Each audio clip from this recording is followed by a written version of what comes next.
জয় কৃষ্ণকালী মায়ের জয়, জয় সোনা মায়ের জয়, জয় মঙ্গলা মায়ের জয়। আজকে খুব খুশির একটা দিন আমার কাছে। কৃষ্ণকালী মায়ের আশীর্বাদে, সর্বমঙ্গলা মায়ের আশীর্বাদে, মহাদেবের আশীর্বাদে আজকে আমার চ্যানেল মনিটাইজ হয়েছে। তাই গতকাল রাত্রে মেল করেছিল আমাকে, মেলটা দেখে আমার খুব আনন্দ হয়েছিল এবং আমি সারা রাত জেগেছিলাম কখন সকাল হবে আর কখন আমি যাব মায়ের মন্দিরে। তো আজকে সকালে সব কাজ করেই আমি চলে গিয়েছিলাম সর্বমঙ্গলা মায়ের মন্দিরে, তারপর মোটা শিবতলায়, তারপর কৃষ্ণকালী মায়ের মন্দিরে। কৃষ্ণকালী মায়ের মন্দিরে আমি গিয়েছিলাম, কিন্তু তখন বৃষ্টি পড়ছিল। আপনারা দেখছেন ভিডিওতে খুব বৃষ্টি পড়ছিল। বৃষ্টিতে ভিজে ভিজেই আমরা গিয়েছিলাম।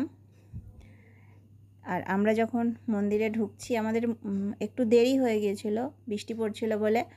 তাই যখন মন্দিরে ঢুকছি তখনই মঙ্গলা মা বেরিয়ে যাচ্ছিলেন।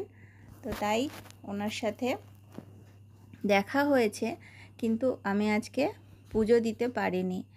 মাকে প্রণাম করে এসেছি, কৃষ্ণকালী মাকে।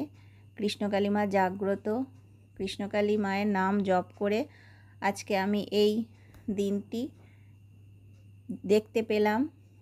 আমি আগে কৃষ্ণকালী মায়ের নাম খাতায় লিখতাম 108 বার। আর আমি একটা সময় খুব হতাশায়, খুব অন্ধকারে ডুবে গিয়েছিলাম, কোনো পথের দিশা দেখতে পাচ্ছিলাম না। আমার একটি চ্যানেল ছিল, তাতে 14,000-এর বেশি সাবস্ক্রাইবার ছিল। তাছাড়া প্রচুর কয়েক হাজার শর্ট এবং কয়েক হাজার ভিডিও ছিল। সেই সব কিছু নিয়ে চ্যানেলটা উড়িয়ে দেয় রাতারাতি ইউটিউব। তখন আমি খুব ভেঙে পড়েছিলাম। তাই কিন্তু মনে মনে আমি একটা জিনিসই জানতাম যে যা কিছু হয় ভগবানের ইচ্ছাতেই হয়। কৃষ্ণকালী মায়ের ইচ্ছাতেই হয়েছে, আমার ওই চ্যানেল উড়েছে।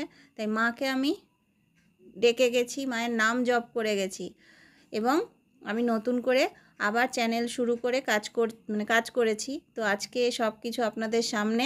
কৃষ্ণকালী মায়ের নাম জপ করুন। কৃষ্ণকালী মায়ের নাম জপ করলে সফলতা আসবেই। আর এই যে মন্দিরে দেখুন, এই যে এইখানগুলোই প্রচুর শুকনো সেই পাঁক মাটি দেওয়া হয়েছিল, কিন্তু এখন একটু বৃষ্টি হওয়াতে এই মাটিগুলো ভিজে খুব পিচ্ছিল হয়ে গেছে। খুব সাবধানে চলাফেরা করতে হচ্ছে। তো এখানে প্রচুর দাদা দিদিরা কাজ করছেন, অক্লান্ত পরিশ্রম করছেন, অন্য মাটি এনে ওই পিচ্ছিল মাটিগুলোর ওপর ঢালছেন। এই যে আপনারা রাস্তাটা দেখুন, এটা মন্দিরের ভিতরেই রাস্তাটা, ওই পাঁক মাটি ভিজে যাওয়ায় খুব পিচ্ছিল হয়ে গেছে। তো সেটা আপনারা দেখুন ভিডিওতে।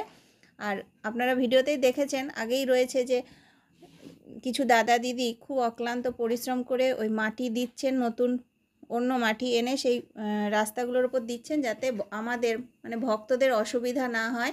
তাই ওনারা খুব পরিশ্রম করছেন। আর কৃষ্ণকালী মায়ের নাম জপ করুন। কৃষ্ণকালী মায়ের মন্দিরে কিভাবে আসবেন তার বড় ভিডিও আমার চ্যানেলে আছে। আরও নতুন নতুন অনেক ভিডিও আসবে। খুব সহজে মায়ের মন্দিরে আপনারা কিভাবে আসবেন, জবা ফুল কীভাবে খেতে হবে, কি রঙের জবা ফুল খেতে হবে, মায়ের নাম কতবার জপ করতে হবে, কি নিয়মে জপ করতে হবে, এই সব কিছু আপনারা ভিডিও পাবেন। আমি এখান থেকে মায়ের পুষ্প নিচ্ছি। আর এই যে এখানে লেখা আছে সাইনবোর্ড দিয়ে, যে এখানে ধূপ মোমবাতি জ্বালাবেন না। তো আপনারা ভিডিওগুলো দেখুন, ভিডিওগুলো লাইক শেয়ার কমেন্ট করুন, চ্যানেলটি সাবস্ক্রাইব করুন আর কৃষ্ণকালী মায়ের নাম জপ করুন। নাম জপ করলে সফলতা আসবেই। আমি নিজে কৃষ্ণকালী মায়ের নাম জপ করে আজকে এই দিনটা দেখতে পাচ্ছি এবং অবশ্যই আপনাদের ভালোবাসাও আছে, আপনাদের সাপোর্ট আছে। কৃষ্ণকালী মায়ের নাম জপ করুন। এই যে দেখুন, এই দাদা এই দিদি ভাই কত পরিশ্রম করছে, যে মাটিগুলো নিয়ে এইখানে ফেলছে।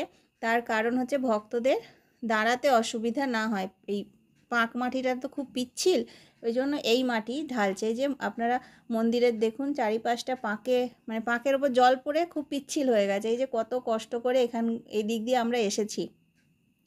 তো আপনারা ভিডিওগুলো দেখুন আর অবশ্যই চ্যানেলটি সাবস্ক্রাইব করে রাখুন। কৃষ্ণকালী মায়ের নতুন নতুন ভিডিও আসবে।